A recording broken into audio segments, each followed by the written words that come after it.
This channel does not promote any violent, harmful, or illegal activities. All content provided by this channel is meant for an education purpose only. अस्पताल ले जाने की जोगाजोग किया गाड़ी के लिए, तो गाड़ी खराब है बोल के बोला हूँ। गाड़ी उड़ी नहीं मिला, उसके बाद में भाड़ा गाड़ी तो करने नहीं सकेगा 2 महीना से, जैसे पेमेंट नहीं है, खाने के लिए असुविधा घर में, तो पैसा का कारण तो ध्यान हो गया। तो गाड़ी नहीं मिला, गाड़ी की वजह से हमारा पति से हो गया, डेथ हो गया है। ওই সুশীল ওরাওয়ের বাড়ি ঢেকলাপাড়া চা বাগানে, সেখান থেকে ওই বীরপাড়া হাসপাতাল দূরত্ব কত জানেন? মেরে কেটে 10-12 কিলোমিটার হবে, কিন্তু কি করে যাবেন?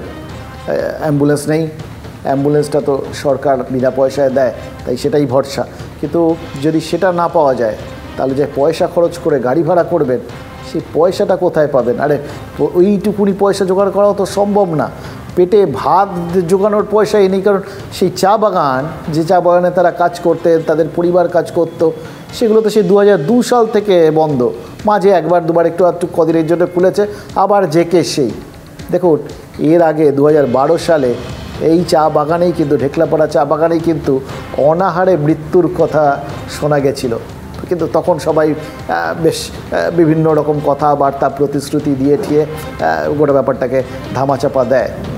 আবার সেই মানে অনাহারটা যে বন্ধ হয়নি, বা অনাহারের পর যে অবস্থাটা আসে চিকিৎসা, সেটারও যে কোনো রকম সংস্থান নেই এত বছরেও, সেটা তো চোখে আঙুল দিয়ে দেখিয়ে গেল এই সুশীল ওরাওয়ের মৃত্যু।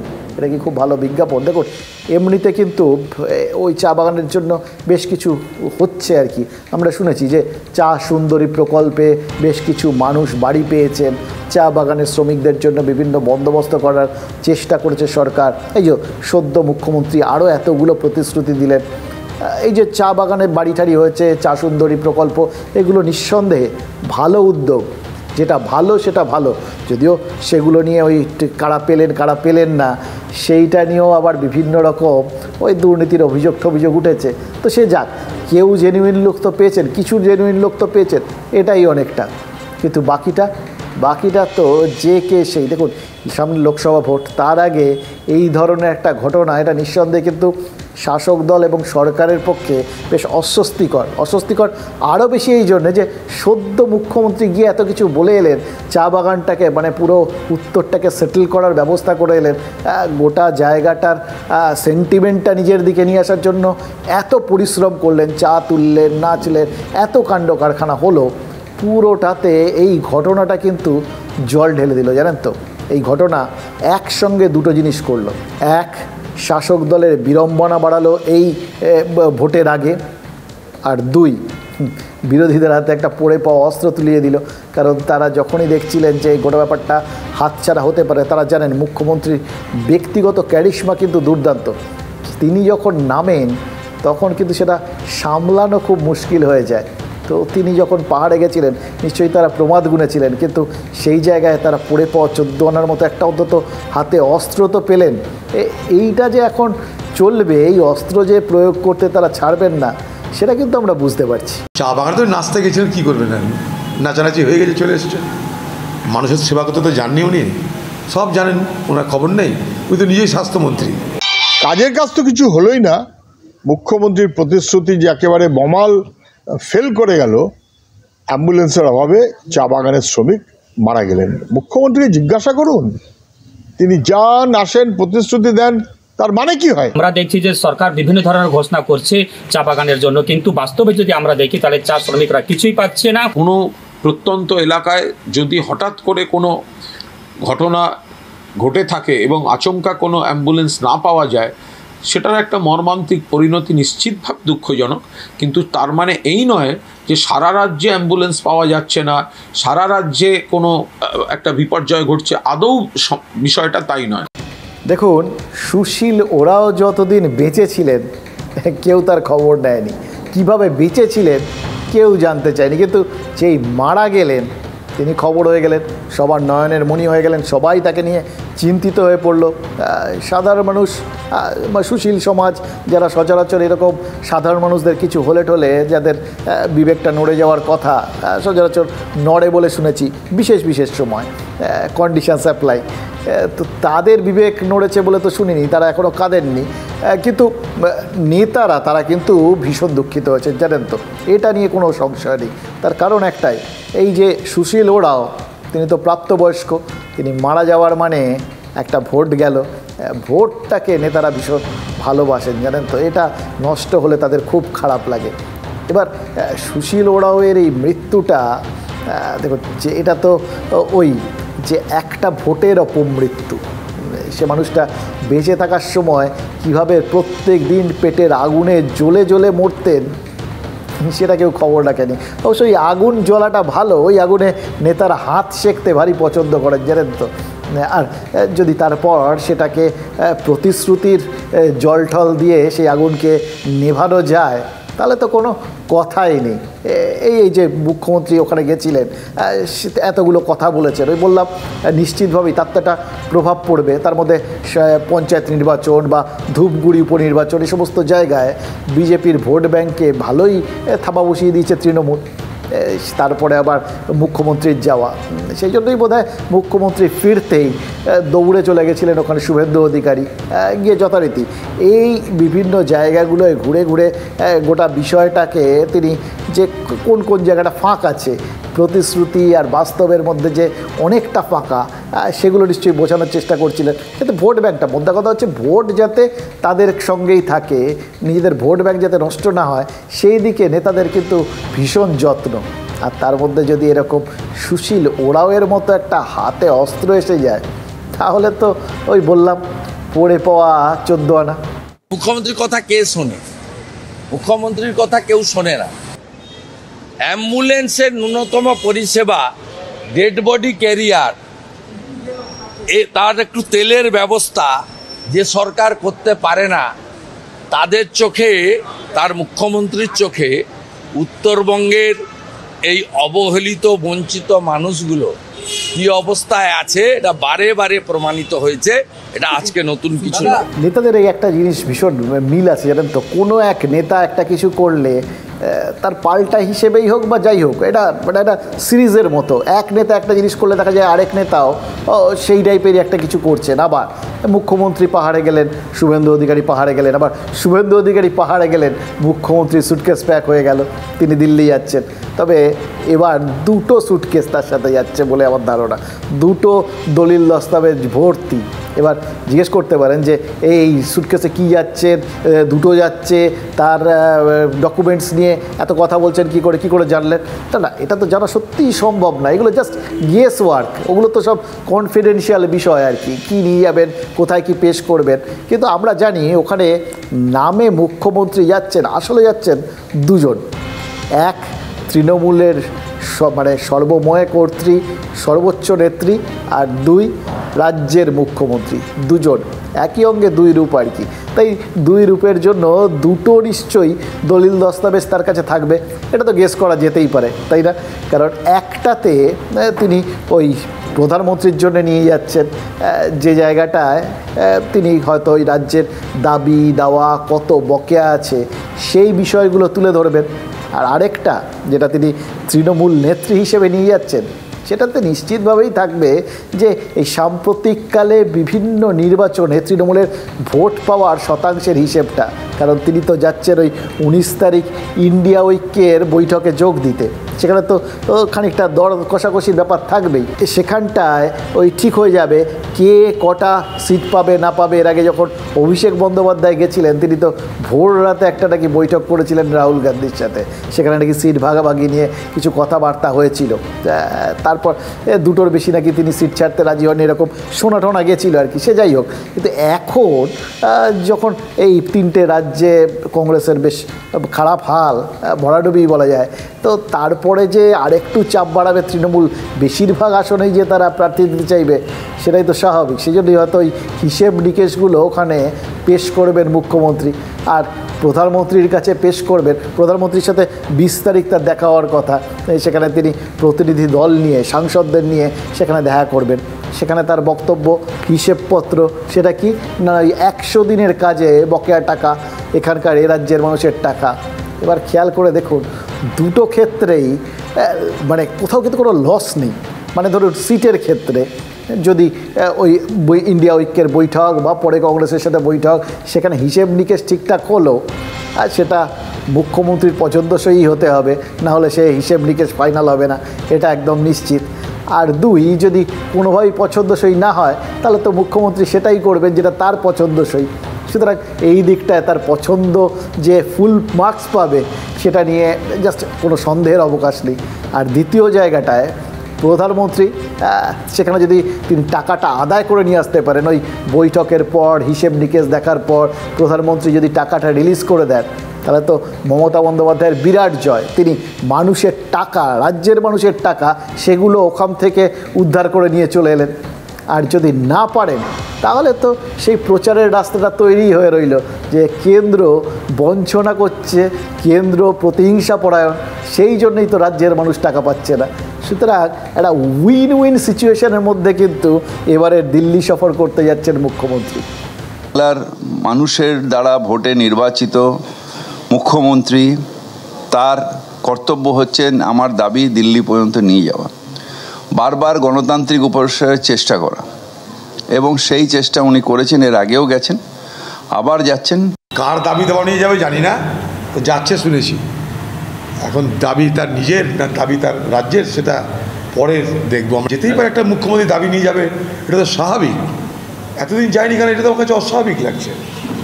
এত কাজে তিনি এদিক ওদিক ঘুরছেন, স্পেন ঘুরে আসছেন, ইংল্যান্ড ঘুরে আসছেন, দুবাই ঘুরে আসছেন, দিল্লি থেকে মোদির দরবারের সামনে অনশন অবস্থান করছেন না কেন? টাকার জন্য। মাননীয় প্রধানমন্ত্রী সময় দিয়েছে, মুখ্যমন্ত্রী যাচ্ছেন বকেয়া চাইতে না পা ধরতে, সেটা আমরা জানি না, শুধু পা ধরুন আর যাই ধরুন, হাত ধরুন, লাভ কিছু হবে না, দাদা টাকাটা ভিতরে ঢুকবে। দেখুন, এই প্রধানমন্ত্রীর সাথে এই বৈঠকে মমতা বন্দ্যোপাধ্যায়ের সঙ্গে অভিষেক বন্দ্যোপাধ্যায়ও থাকবেন। হ্যাঁ, এটা তিনি ওই তৃণমূলের সর্বভারতীয় সাধারণ সম্পাদক হিসেবে নয়, তিনি এখানে থাকবেন সাংসদ হিসেবে। এটা তো বোঝাই যাচ্ছে, কারণ সাংসদ দল নিয়ে যাচ্ছেন তিনি, তারই একজন অভিষেক বন্দ্যোপাধ্যায়। কিন্তু তিনি দিল্লিটা মুখ্যমন্ত্রীর সঙ্গেই যাবেন না আলাদা, সেটা এখনও খুব পরিষ্কার নয়। সে যাই হোক, এইবারের এই দিল্লি যাত্রার বিষয়টা একটু অস্বস্তির মধ্যেই হচ্ছে। মানে ওই যেরকম মুখ্যমন্ত্রীর ক্ষেত্রে অনেকটা উইন উইন, এরকম একটা সিচুয়েশান, অভিষেকের ক্ষেত্রে বোধহয় ঠিক ততটা না। অন্তত ওই জায়গাটা, স্থান মাহাত্ম্যের কথা যদি মাথায় রাখেন, দিল্লি যোগটা খুব ভালো যাচ্ছে না। তো এই সদ্য সুপ্রিম কোর্টে তিনি জোড়া আর্জি দিয়েছিলেন, দুটোই নাকচ হয়ে গেছে, দুটোই নাকচ করে দিয়েছেন বিচারপতি খান্না আর বিচারপতি ভাট্টির বেঞ্চ। সেখানে দুটো মধ্যে একটা ছিল ওই অমৃতা সিনহা, বিচারপতি, হাইকোর্টের বিচারপতি অমৃতা সিনহার এজলাস থেকে তার মামলাটা সরিয়ে নেওয়া, কারণ নিয়মিত তার বিরুদ্ধে বিভিন্ন মন্তব্য টন্তব্য করছেন অমৃতা সিনহা, এরকমই মনে হয়েছিল অভিষেক বন্দ্যোপাধ্যায়ের আইনজীবীর, এবং তারা সেই আবেদনটাই করেছিলেন। আর দ্বিতীয়ত, তারা চেয়েছিলেন যে ওই মামলার বিবরণ যাতে সংবাদ মাধ্যমে প্রকাশ না হয়।